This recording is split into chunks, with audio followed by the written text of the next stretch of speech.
know if any of y'all remember when we used to drive down Star Landing Road. In this modern era, we were driving down Star Landing Road under a one-lane underpass under a railroad. And we kept driving our school buses under that thing. It was an accident waiting to happen, but it was a $5 million deal. It was expensive, and the senator got us the money to make that unsafe situation better.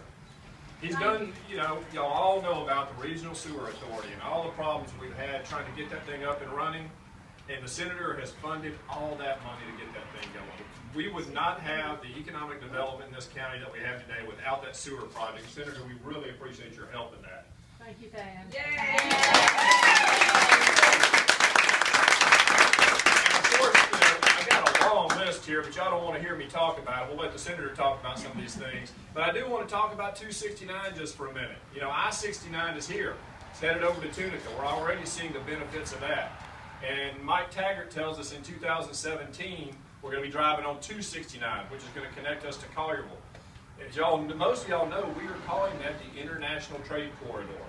I think we have only begin to see the tip of the economic boom that we're going to see when that happens.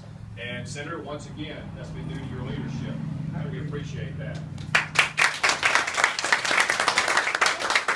So, as y'all know, the senator doesn't ask us for much. We go to D.C. every year and ask you for things. And so finally, and he's still not asking, I'm going to ask on his behalf. We've been asking the senator for things for years. Now I think it's time for us to help the senator. Let's help him keep helping us. So,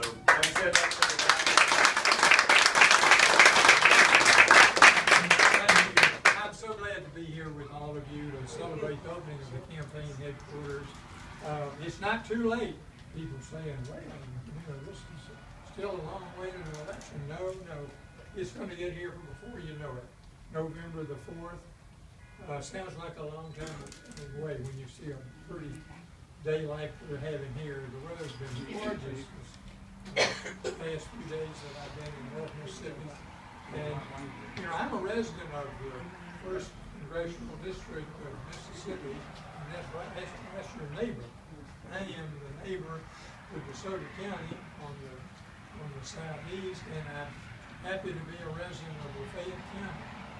And we want to also emphasize the fact that South Haven and Desoto County and all of Northeast West Mississippi and Northeast Mississippi are very important sectors of our state's economy. And if you think about the military and the training that goes on in the areas of our state, you have to be proud of the fact that we are involved actively in helping to do what our goals ought to be, in my view, as a government.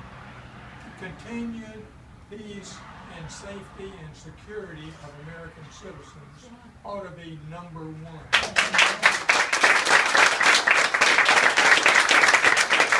And we have people, I can look around and see them there as old as I am, which meant we graduated from high school when there was compulsory military service.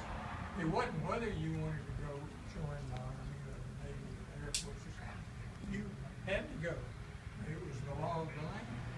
And you were 18, you signed your name and told them where you lived and everything so they could find you. And I proudly became involved when my parents giving me counsel and advice.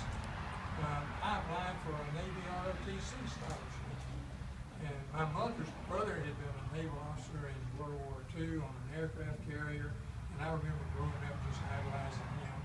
My dad had a brother who was a tank platoon leader at the Battle of the Bulge, one of the toughest engagements in the military had in World War II. So I identified with him and thought the world of them, respected him and everything. And so it wasn't that I was against serving in the military, but I wanted to find a path that suited me best. And so I applied for a Navy ROTC scholarship admission. I was admitted. I didn't get the big scholarship that the super bright guys got, but I got also ran scholarship, which gives you opportunities to become a commissioned officer after you graduate. And I did. It was on a heavy cruiser out of Boston. 2 years cruising the Atlantic and South America. Anyway, I'm biased toward helping the military do their job and helping protect our country.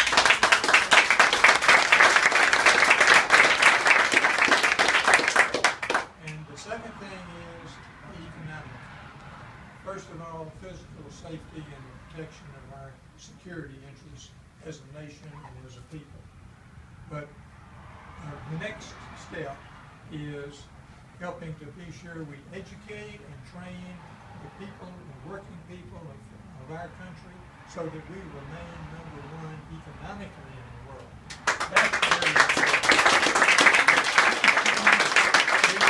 We are for good paying jobs, we're for people doing their share in the workplace and the workforce, and we are actively committed to helping our families and take care of our own families when we have economic problems. Our first line of defense is go to work. Let's go to work. Let's take care of this. Let's figure out a way to do it.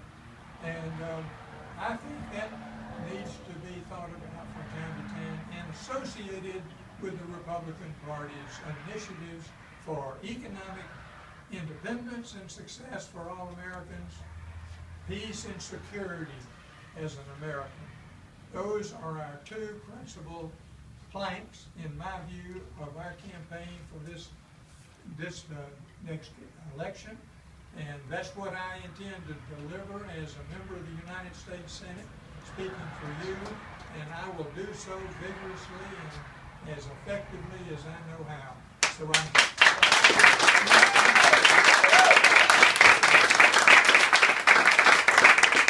I'm delighted to join you today. Unfurl the banner or the glass against the hull, whatever you think you ought to do. But let's go forth and win these elections at the local level and at the national level and restore our economic and security as a nation, economic interest and security as a nation. Go forth and rejoice.